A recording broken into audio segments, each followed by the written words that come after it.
En esta ocasión tenemos una invitada muy especial, magíster en Gestión Política y Pública de la Universidad de Chile, es economista, estudió en la Universidad Católica de Bolivia. La hemos invitado para compartir en esta tarde sobre un tema de suyo importante. Estamos con Silvana Ceballos. ¿Cómo está, Silvana? Gusto en saludarla. Bienvenida a este espacio. Muchas gracias por la invitación. Así que estamos aquí para debatir, para conversar de las grandes ideas que mueven el país. Muchísimas gracias por tu buena voluntad de estar con nosotros en esta ocasión y dialogar sobre temas económicos que son tan trascendentes para la vida de un país y de todos sus ciudadanos. Vamos a entrar de lleno al tema, no sin antes hacer un comentario que lo personal me preocupa, me importa mucho, porque, como tú sabes, el país eligió miembros integrantes de una convención para estudiar una nueva constitución. Y claro, unos votaron en favor de una nueva constitución y otros no. Eso es el ejercicio de la democracia. Y en el ejercicio de la democracia, lo que siempre debe imperar es el diálogo. Y muchos chilenos soñamos que la Convención Constitucional era el Olimpo del diálogo y por ende de la democracia sobre una nueva constitución. Pero la realidad que nos hizo despertar a muchos no es la convención, el Olimpo de compatriotas cuyo interés superior sea la patria, porque se ha transformado hoy en día en una sede de fracciones partidistas en donde ha predominado el doble estándar, el sectarismo en algunos y dogmatismo, y que desean barrer con la libertad de pensamiento y de expresión. Hablar de diálogo y derechos humanos y a renglón seguido no respetarlos es grave, porque estamos hablando de una convención que funciona en un sistema democrático. Y en ese sistema democrático, que es una cuestión política, concurren muchos otros aspectos muy importantes y trascendentes para la vida de un país, como por ejemplo la economía. Para enfrentar la economía, y los tiempos nos han enseñado, no se puede ir con sectarismo, dogmatismos o posiciones rígidas, porque como tú sabes, la economía es una ciencia, pero es una ciencia que nos enseña a utilizar los bienes escasos para necesidades que son ilimitadas. No todos los países tienen estructuras económicas análogas. El tema de la globalización golpeó ferozmente las puertas de los países sumergidos o subdesarrollados, porque no solo somos subdesarrollados en algunas materias, sino que a veces esta América Latina o esta Indoamérica está sumida en la carencia de sólidos principios democráticos en donde no tienen lugar hoy en día, después de la caída del muro de Berlín, dogmatismos, sectarismos políticos que en la mayoría de las veces han creado grandes problemas económicos a nuestros países de América Latina o de Indoamérica. Y en estos tiempos, mi estimada Silvana, tú que has estudiado tanto estas materias, si no nos ponemos al día en los conocimientos, cada día nos alejamos más de poder construir posibilidades de desarrollo integral. tanto e integrador, tanto de la persona humana en su aspecto material como espiritual, y también en su aspecto de integrar a todos los individuos de una nación determinada. Este desarrollo integral e integrador exige hoy que pongamos nuestra mirada en las nuevas tecnologías. Porque no es que las nuevas tecnologías, esto es como el cambio climático, ¿eh? No es que el cambio climático vaya a ocurrir en 50 años más o en 80 años más, no. Ya estamos sumidos en el cambio climático. Ya estamos sufriendo las consecuencias del cambio climático. Las nuevas tecnologías no es que se vayan a usar en 20 años más, ya estamos, el desafío está. No sé qué te parece a ti. Todo lo que tú comentas tiene un hilo conductor que finalmente me gustaría ir respondiéndote. En primer lugar, efectivamente, la economía es un plan de largo plazo. Los gobiernos están de paso y lo que deberíamos intentar hacer con esta nueva constitución es tratar de delimitar ciertos hitos que permiten el desarrollo de un país. Hablar de ciertos dogmatismos, yo creo que primeramente deberíamos ver lo bueno y lo malo de un dogma, lo bueno y lo malo de los ejemplos de los países que ya han aplicado esos dogmas, más que todo en su parte más, en su parte, digamos, más clara, más pulcra, porque todos los demás podemos llegar a ser un matiz de varias tendencias. Por otro lado, tenemos que estar de acuerdo que hay que respetar la economía, porque lamentablemente, o para buena suerte de nosotros, nos ha tocado vivir en una globalización. Y esto significa que cuando, como dice el dicho, si China estornuda, América Latina se resfría. Así Esto es. nos dice que nosotros estamos sujetos a todo lo que vaya a pasar en el mundo y por tanto no podemos ser ajenos a la política económica, a la política migratoria, a la política inclusive en derechos humanos, como está pasando ahora en Afganistán. Y por otro lado, tenemos que conjuncionar todo este tema económico con el tema del derecho y el respeto a los otros seres humanos. Respeto a los seres humanos como entes, pero también en temas de su derecho a educación, su derecho a estudio, su derecho a una casa propia, a salud. Entonces, es una conjunción de muchos temas. Cruzado además a todo lo que ya estamos conversando, tenemos que entender que la tecnología está llegando a nuestra realidad y a nuestra economía, más rápido de lo que nosotros inclusive quisiéramos pensar. Y cuando hablamos de tecnologización, podríamos estar hablando de pérdida de empleos, pero no de cualquier tipo de empleo, sino del tipo de empleo que es el más básico. Entonces, la tecnología no está muy alejada de todo lo que es economía, de lo que es trabajo, de lo que es derecho.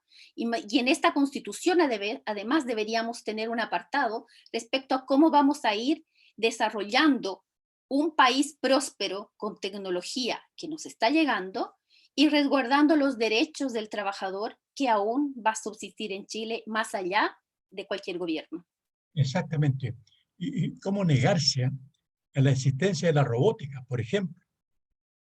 Hoy en día, el uso de la robótica está desplazando al ser humano.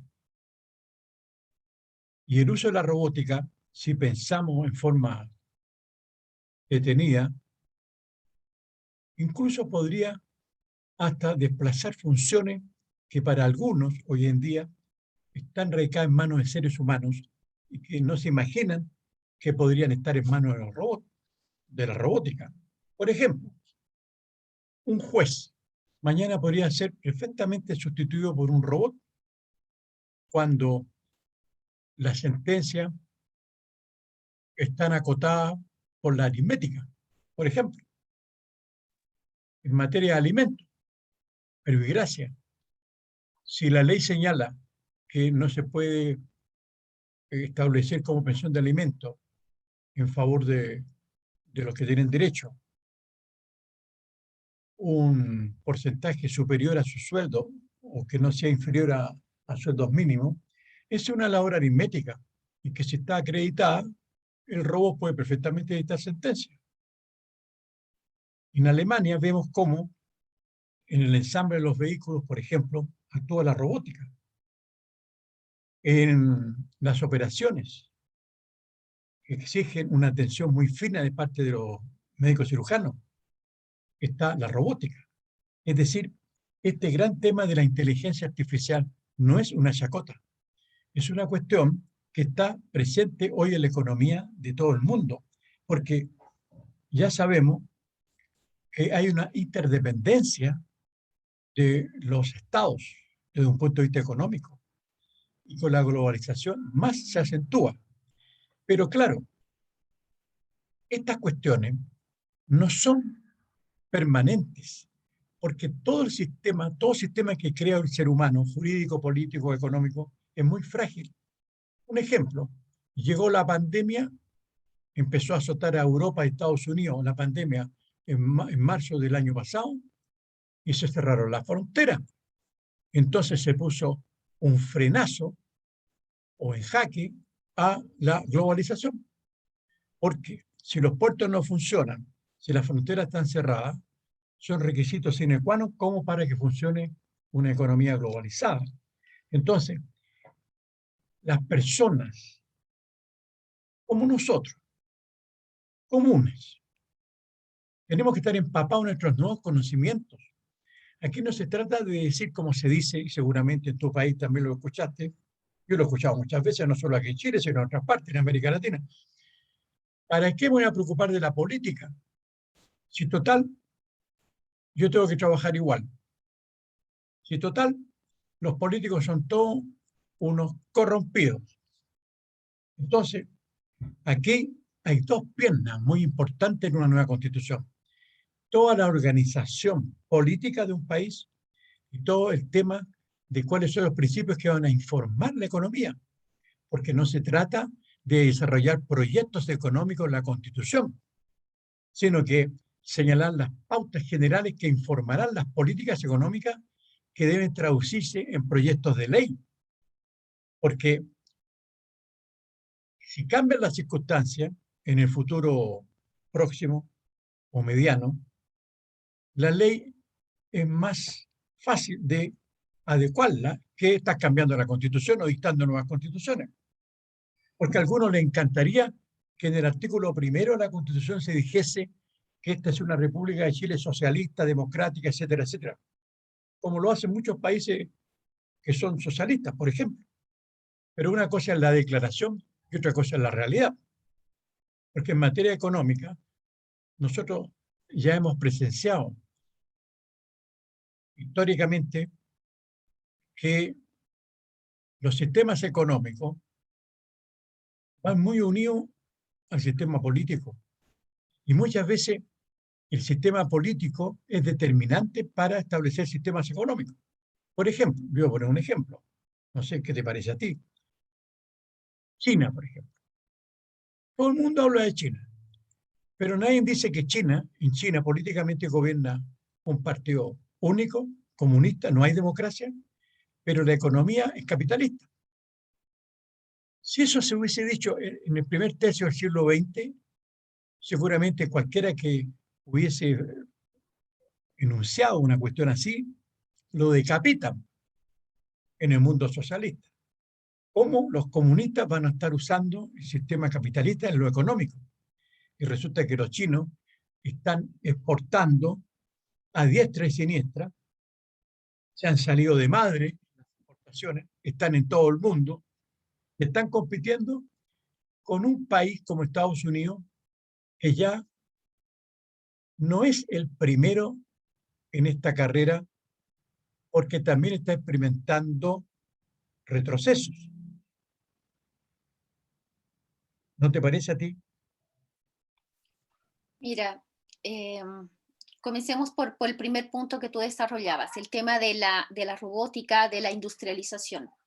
Hay algo que se llama Industria 4.0, y aunque está de moda en ciertos círculos, todavía no se ha tomado conciencia de lo que es. La industria 4.0 es una revolución industrial, es la cuarta revolución industrial que está viviendo el planeta, y el objetivo es la eficiencia en el proceso y esta revolución en el proceso, que tiene que ver mucho con la robótica, con la información, con la inteligencia artificial y todo lo demás, No solamente impacta al sector industrial, como tú decías, no solamente son robots que van a construir autos o van a entrar o robótica móvil que va a entrar a una mina, sino que tiene que ver también con el sector servicios y con el sector del conocimiento. ¿A qué nivel el nivel de servicios? Como tú bien decías, hay ciertas tomas de decisiones o cosas rutinarias que hacen los seres humanos hoy en día que tranquilamente van a ser sustituidos por inteligencia artificial, tal cual como los call centers. Entonces, por otro lado, tenemos una mano de obra que es muy fácil de reemplazar y no solamente por un tema robótico, porque un robot cuesta mucho, mucho, mucho dinero, pero puede haber mecanismos mecatrónicos que podrían sustituir tranquilamente al ser humano.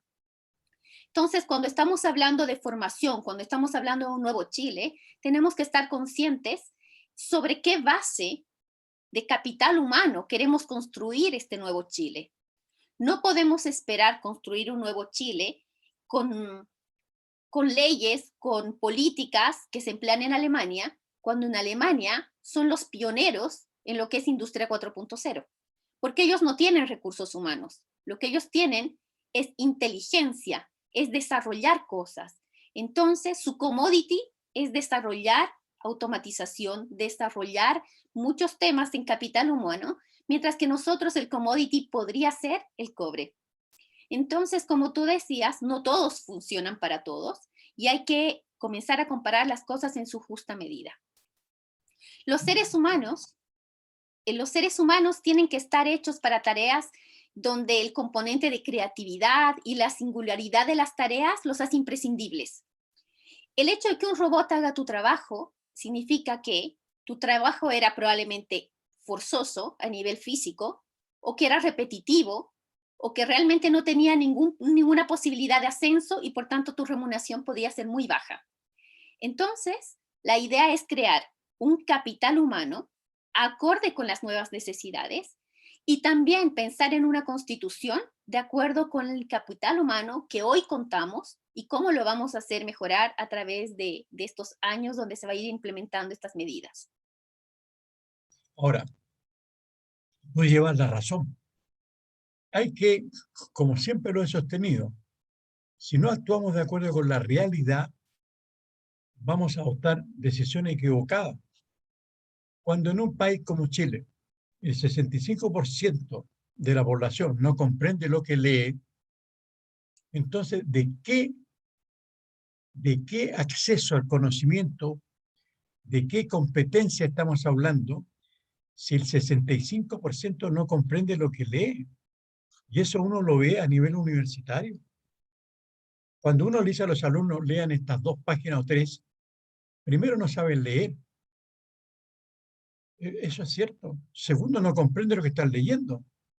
Entonces, la competencia, y hay muchos que dicen no a la competencia, pero es que resulta que, así como tú señalabas en Alemania, ¿cómo nosotros vamos a competir con los alemanes, por ejemplo, si ya estamos con una deficiencia tremenda? Yo tengo un dato que me causó consternación por lo real, que tiene que ver con precisamente la importancia que tienen los primeros años en la vida de un niño. Los primeros 5 años son decisivos. Y resulta que en nuestros países pareciera que esa edad no tuviese ninguna importancia ni trascendencia. Porque ¿sabe lo que pasa, Silvana? Es que uno escucha muchas declaraciones loables sobre variados temas, pero no concretamos, no concretamos. Hablamos, por ejemplo, de mejorar la educación, la calidad de la educación. Yo soy de los que opinan que el eje de la educación no debe estar en el estudiante, debe estar en el profesor, porque si el profesor no está al día en los conocimientos, no está al día, por ejemplo, en las nuevas tecnologías, y se dice por algunos teóricos que el alumno va en busca del conocimiento, pero ¿qué busca el conocimiento si no tienen disciplina, no tienen autodisciplina, no les gusta el trabajo como hoy, que es de especialista, porque cada día los trabajos de los seres humanos requieren más especialización. porque el cúmulo de conocimiento, el cúmulo que exige nuevos conocimientos, la aplicación de las tecnologías, hace que cada día la especialización sea muy importante, el conocimiento especializado.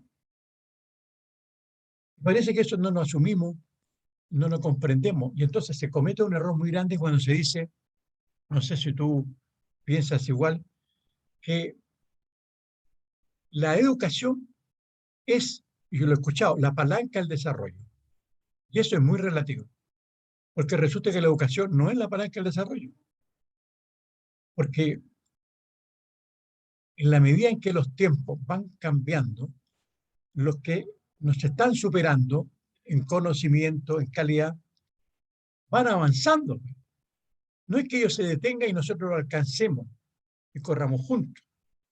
En esa carrera no nos vamos a encontrar nunca con ellos, pero siempre nos estamos comparando con ellos. Entonces decimos, es que como la educación en tal parte, como la educación en Dinamarca, como la educación en Alemania, como la educación en tal parte, pero nos olvidamos que somos chilenos y estamos, o somos peruanos, o bolivianos, o mexicanos, y estamos sepultados con defectos, con falta de virtudes personales, virtudes familiares, y entonces aquí se produce un desbande, pero estamos llenos de declaraciones loables y no vamos a la realidad, porque para comprender, por ejemplo, y contribuir a configurar una economía en donde asimilemos las nuevas tecnologías, evidentemente que todo el sector trabajador laboral tiene que dejar a un lado esta verborrea tradicional,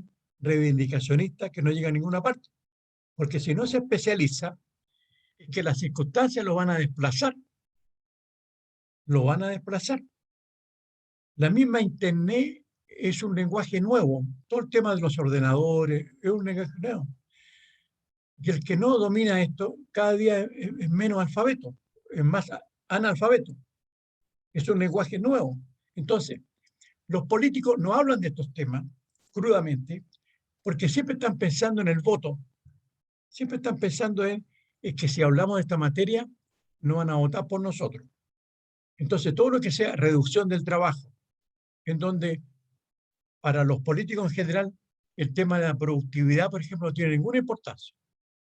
Y se olvidan que hay una relación tan directa entre la aplicación de las nuevas tecnologías y la productividad del hombre trabajo. No sé qué opinas tú de esto. Mira, el tema de educación es un tema crucial y como tú dices, los primeros 5 años son decisivos porque se está formando la red neuronal. Pero como los niños no salen a marchar, efectivamente nuestros recursos los estamos poniendo en un nivel donde ya lo único que hacemos es tratar de ir poniendo, digamos, el dedo en los diferentes puntitos que va saliendo agua, porque una persona que llega a cuarto medio no necesariamente es apta para ir al mundo de educación superior. Entonces, lo primero que debería hacer la nueva constitución es garantizar que los niños hasta 5 años tengan el derecho de ir a una sala cuna y a un jardín de forma universal. Sin embargo, este proyecto está dormido hace mucho tiempo en el Congreso, cuando eso debería ser una de las primeras prioridades, tanto de la parte política como ahora cuando están discutiendo inclusive el tema de los derechos humanos, el derecho a ser educado en tus primeros años de vida. Por otro lado, el tema de la educación efectivamente es un tema crucial cuando estamos ya en una etapa, digamos, del tema de las vocaciones. No todos necesitan ser universitarios. Los técnicos con un periodo un periodo de 2 años pueden llegar a tener mejor rentabilidad de su profesión que un universitario.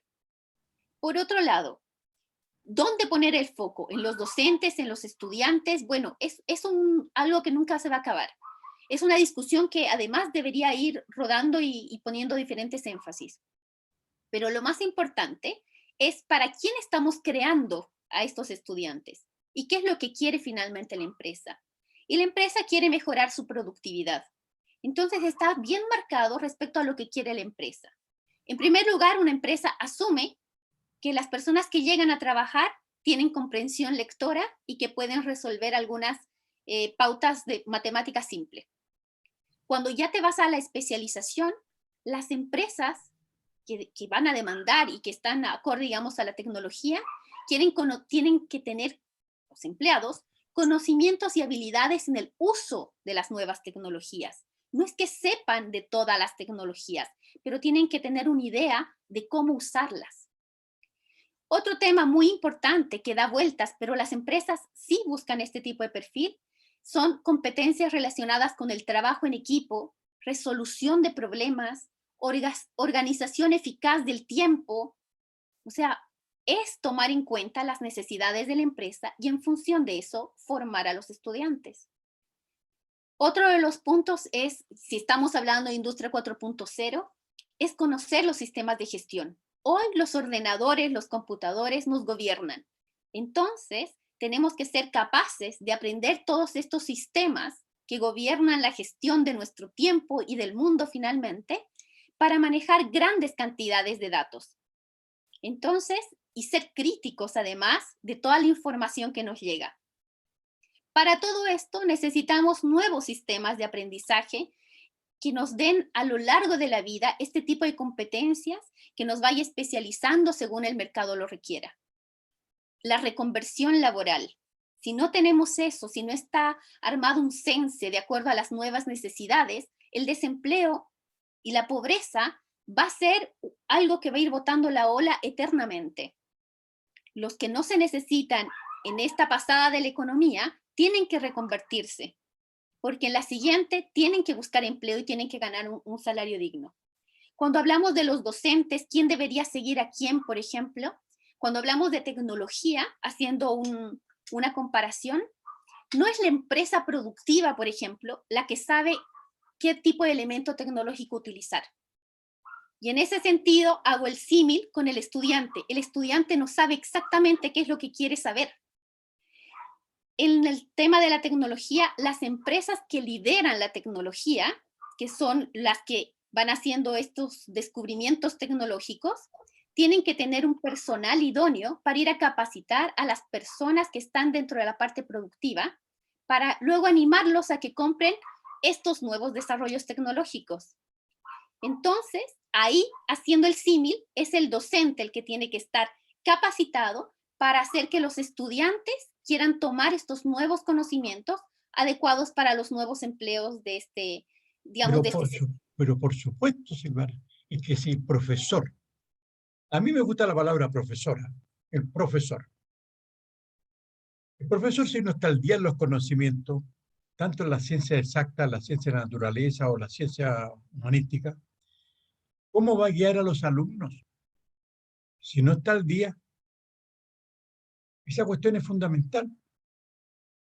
Y si el profesor está al día en los conocimientos, podrá liderar a los alumnos y los alumnos entonces podrán ir desarrollando habilidades, competencias para seguir el camino, pues.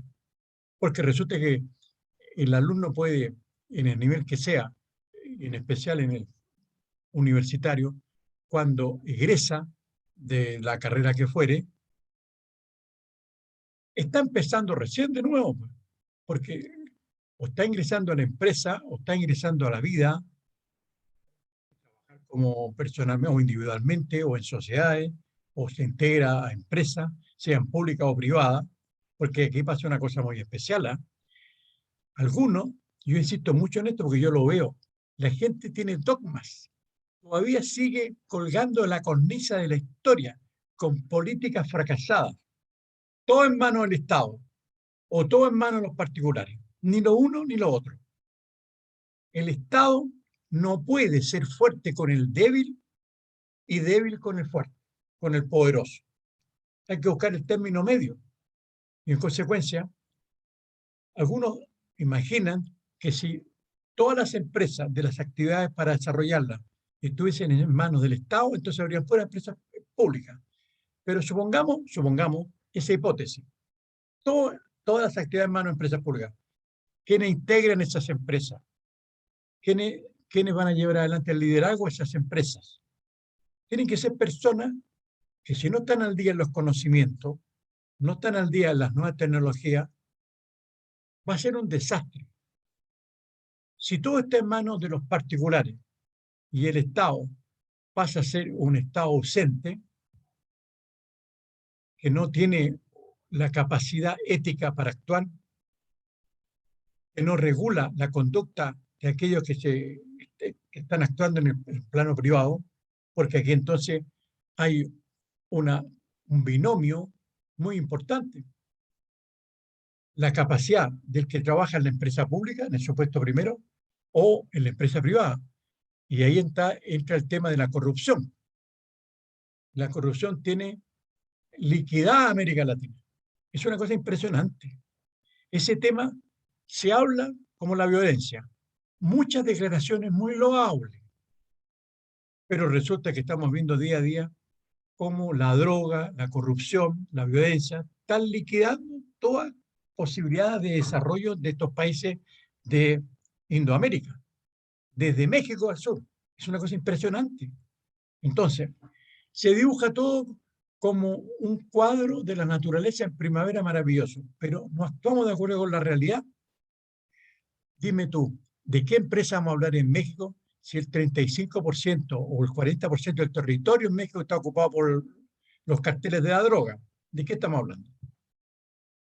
Están más especializados los que se dedican al comercio de la droga que los otros que se dedican a actividades lícitas y moralmente aceptables para la sociedad. Entonces, aquí hay una cuestión que por lo menos yo planteo, que si no cambiamos nosotros, los seres humanos, estamos liquidados. Vamos a ser superados como ya lo estamos siendo por muchos otros países del Asia, porque el acento hoy en día está en el Asia. Pero nosotros no nos podemos comparar con ellos, porque no somos ni chinos, ni japoneses, no somos daneses, no somos alemanes, porque siempre nos estamos comparando con ellos. Y no es así, es que no es así. Y todos los teóricos vienen es que en el modelo educativo tanto, en el modelo tal o cual. Pero ¿por qué no miramos la realidad nuestra? Que realmente es penosa desde un punto de vista macro, es penosa. Por ejemplo, yo te planteo a ti lo siguiente. Se habla de cambiar el sistema económico. Hay que cambiar el modelo, dice. Y yo te aseguro a ti que si hacemos una prueba de evaluación, a ver, ¿qué entiendes por modelo económico? ¿Cuáles son los modelos? Yo te aseguro que el 95% no tiene idea de lo que está hablando. No tiene idea. Pero es que no tiene ninguna idea. Porque sea cual fuera el modelo, tiene perfecta aplicación lo que estamos conversando en cuanto a la capacitación de la gente. O van a ser el día de mañana empresarios estatistas ignorantes, o van a ser empresarios en donde se aplica el liberalismo a ultranza, el laissez-passer, el laissez-faire, ¿ah? A ultranza, y donde está entonces la asimilación de la sociedad con los retos de estas nuevas tecnologías. No está en ninguna parte. Por eso que para mí el derecho y la política van de la mano con la economía, porque muchos miran en menos el tema económico. Cuidado, muchos miran en menos el tema económico.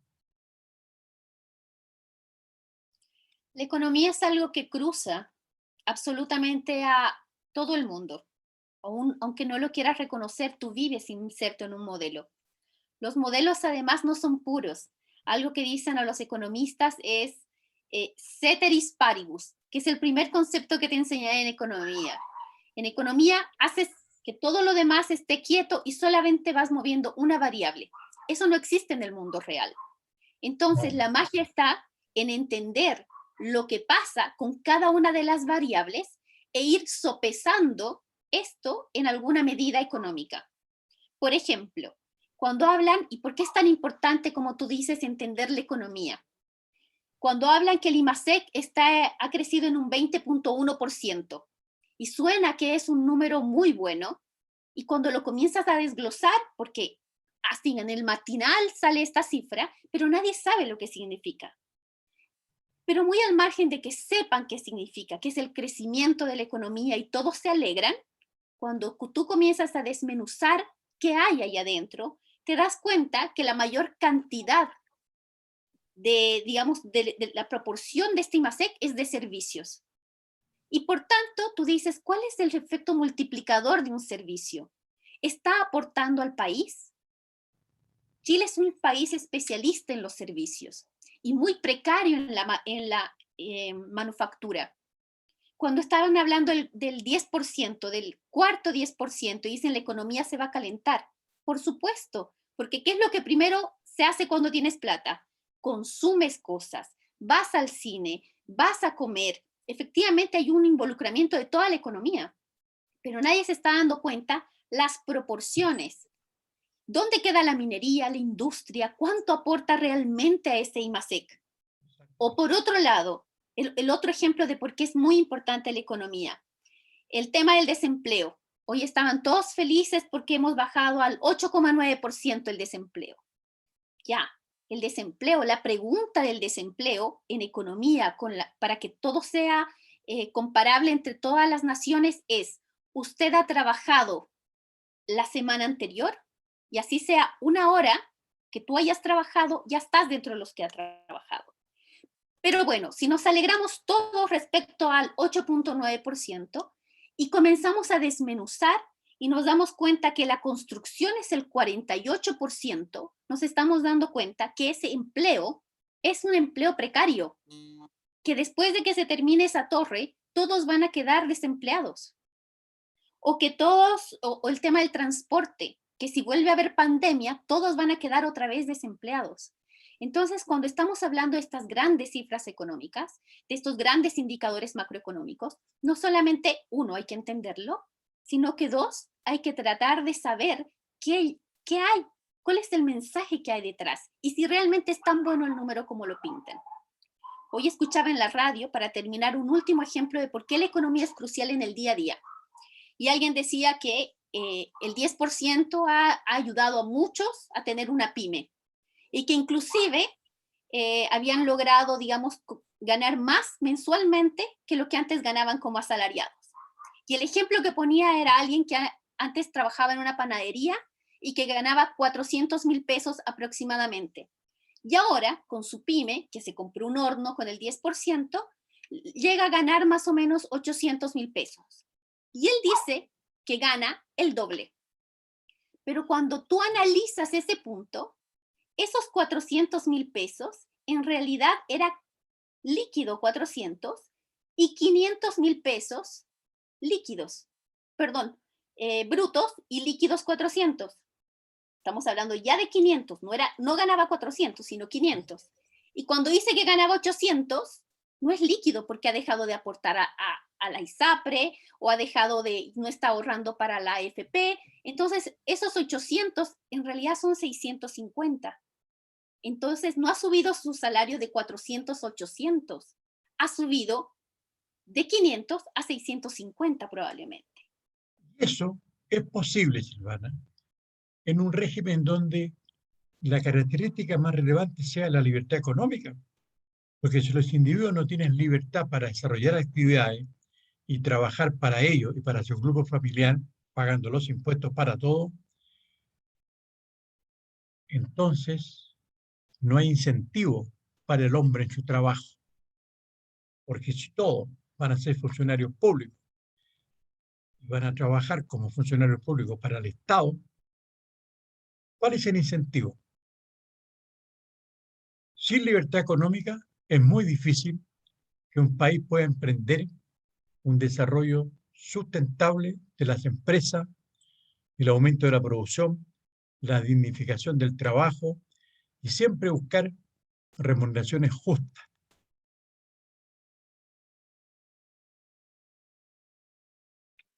Mira, volviendo, digamos, o volcando toda nuestra discusión al tema de la tecnología.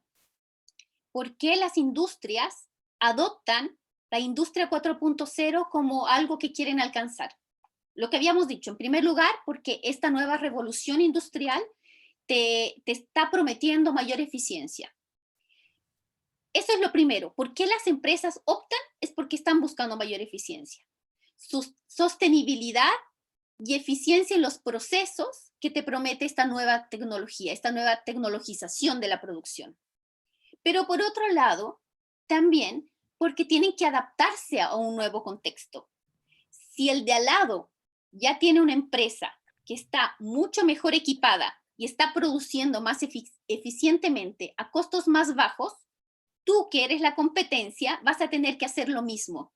Tienes que buscar tecnología, bajar tus costos y seguir compitiendo en el mercado, porque si tú sigues haciendo lo mismo de siempre, podrías quedar fuera del mercado. Si todos fuéramos empleados estatales, probablemente no tendríamos esta necesidad de bajar costos, porque el dinero siempre va a salir de un gran ente llamado Estado, y Así por es. tanto los procesos de eficiencia tardarían mucho más en darse si es que se dan. Cuando estamos hablando de una empresa, el cambio tecnológico, los que ya han afrontado esta industria 4.0, se ha estudiado que llegan hasta un 25% en la mejora de su productividad. Entonces, si una empresa privada está dispuesta a asumir un nuevo reto, una nueva forma de producir, porque le produce eficiencia, nosotros como seres humanos a nivel particular, como economía, y ahí vamos pudiendo agrandar, digamos, a lo macro, necesitamos tener retos y necesitamos convertirnos y seguir a lo que están haciendo los demás. Y si vemos a los países con los que nos comparamos, deberíamos optar por soluciones más eficientes a nuestros problemas. Parto plenamente de este punto de vista. Te agradezco tu participación, el aceptar la invitación, y espero que no sea la última ni la primera intervención tuya, porque a partir de octubre, según se ha señalado por los miembros de la convención, se comenzará a estudiar ya cuestiones concretas. Y deseo que esta convención no se transforme en un Olimpo de declaraciones, a veces muy loables y otras muy criticables, porque en definitiva no hay que jugar con la esperanza de todo un pueblo. Muchas gracias. Muchas gracias, Fidel, por la invitación. Y efectivamente, tomar en cuenta estos grandes conceptos y tratar de plasmarlos o hacerlos llegar a los que están discutiendo nuestra nueva constitución podría ser el eje de nuevos cambios. Así que muchas gracias y muy honrada por tu invitación. Que estés muy bien. Muchas gracias. Listo. Adiós. Adiós.